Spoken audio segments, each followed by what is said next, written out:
My name is Brittany P. I'm giving my persuasive speech to do away with abstinence-only education taught in schools today.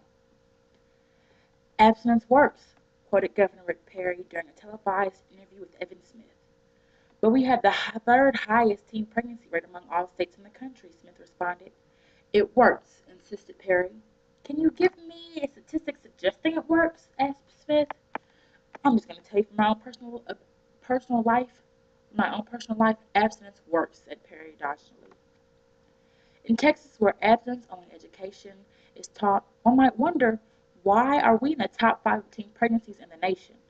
Every year, each district has a budget to adhere to, and it seems each year there are more and more budget cuts. With the slashes in budgets, teachers losing their jobs, and various programs cut, does it seem valuable to keep a program proven ineffective? I will attempt to sway your opinion regarding a highly unsuccessful abstinence-only curriculum. Abstinence has a multitude of definitions. One form of abstinence is not having vaginal intercourse. The couple may enjoy other types of sexual play that don't lead to pregnancy, described as outercourse. Another type of abstinence is not having intercourse when a woman could get pregnant, but it is described as periodic abstinence. The final type of abstinence practice commonly used, however, is the continuously abstinence method, which is defined as not having any type of sex play with a partner. This is the most common and is the only form of abstinence that is 100% effective against pregnancy and STDs. For someone considering abstinence, there are many beneficial components, as is a free form of contraceptive and completely safe with no medical or hormonal side effects. Although these are proven and effective 100% methods, the disadvantages vary. People may find it difficult to abstain for long periods of time and may cease being abstinent without being prepared to protect themselves against pregnancy or infection. Also, socially, a person practicing abstinence may feel persecuted or picked on in regards to their decision. The choice in maintaining an abstinent lifestyle requires self-control, serious thought, and a strong will. However, it can be done. The current abstinent program at this time taught in most schools are abstinent only / abstinent until marriage and abstinent plus programs. Abstinent only programs and abstinent until marriage or abstinent only programs often do not provide detailed, if any, information on contraceptive for the prevention of sexually transmitted diseases and unintended pregnancies. Abstinence until marriage is just as the name suggests, abstaining from sexual intercourse until marriage. Abstinence Plus is the teaching of abstinence in addition to the thorough explanation of contraceptives and various sexual health issues. However, abstinence is the preferred theme taught in this program. The first two programs qualify for the grant that is awarded in most states. The grant that most states receive to provide abstinence-only education is funded through Title V. The purpose of this title is to enable the states to provide abstinence education and at the option of the state, while appropriate mentoring, counseling, and adult supervision to promote abstinence from sexual activity, with a focus on those groups that are more likely to bear children out of wedlock. In order to be eligible, the program has to meet certain guidelines. Part of the guidelines include, it's a doozy, teaching abstinence from sexual activity outside of marriage as the expected standard for all school-aged children. Teach abstinence from sexual activity is the only way to avoid out-of-wedlock pregnancy, sexually transmitted diseases, and other associated health problems. That mutually faithful monogamous relationships in context of marriage is expected standard of human sexual activity. Teaches that sexual activity outside of the context of marriage is likely to have harmful physiological and physical effects. Teaches the bearing the children out of wedlock is likely to have harmful consequences for the child, the children's parents, and society. Teaches young people to reject sexual advances on how alcohol and drug use increases vulnerability to sexual advances, and teaches the importance of getting self-sufficient before engaging in sexual activity.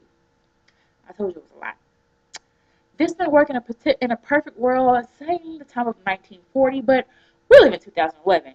In a decade in which Snooki and the rest of the cast of Jersey Shore reign supreme, this is highly unfeasible. As the president of the North National Abstinence Clearinghouse said, a lot of the kids that are abstaining are from the Victorian age and not the Sex and the City crowd. I feel that teaching from what many believe is an outdated ideology is in essence setting not only yourself but your country up for failure. In this age when the cell phone is attached to the hip, information is readily available. Most abstinence-only information that is presented regarding sexual health is too broad and often incorrect. Websites such as Wikipedia offer a plethora of information. However, this information is peer-submitted and can also be incorrect. So need for accurate information is lacking in many abstinence-only classrooms. Today's generation can text to lines dedicated to providing more knowledge on sexual health. The Birds and the Bees text line, which the center started February 1st, directing its MySpace ads and filters, are among the latest efforts by health educators to reach teenagers through technology. Surf education on their turf. The Texas state legislature is looking to cut about $4.8 billion over the next 2 years from the schools. Budgets are tight everywhere.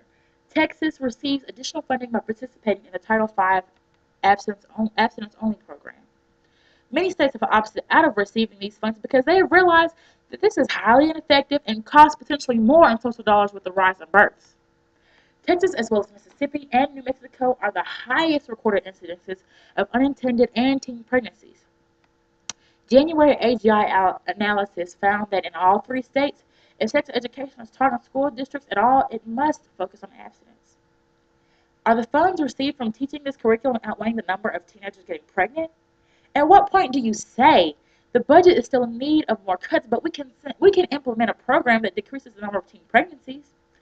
Particularly given that the teen pregnancy rate is now on the increase for the first time in 15 years, it seems a particularly poor time to consider not funding any approach to preventing teen pregnancy, said Bill Albrecht, Chief Program Officer at the National Campaign to Prevent Teen and Unintended Pregnancy.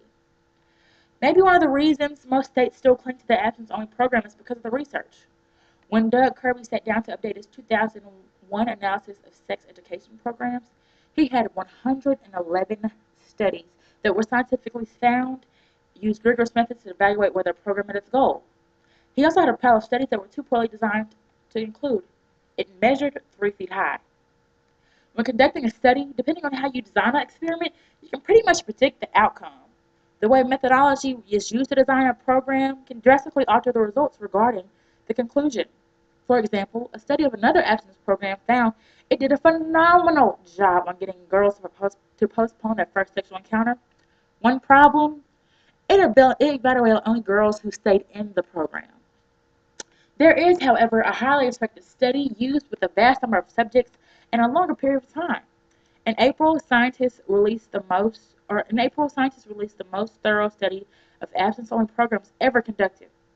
Ordered up by Congress, it followed 2,000 kids starting in grades 3 through 8 in rural and urban communities who had both randomly assigned to be abstinence-only program or not. Result: kids in abstinence-only were no more likely to abstain from sex than their control group counterparts. Both had similar numbers of sexual partners and had initiated sex. With only a handful of studies to choose from, more emphasis needs to be placed on more in-depth research. In conclusion, looking at the information presented, I'm still scratching my head as to why Texas is still following the curriculum for the abstinence-only program. Texas has the 3rd highest teen birth rate in the nation, according to an annual study that ranked the state in the overall well-being of children. And is it also a coincidence that the other states that not only follow the abstinence program have a high teenage pregnancy rate? This puts Texas 48 among the 50 states in teen births, better than only New Mexico and Mississippi.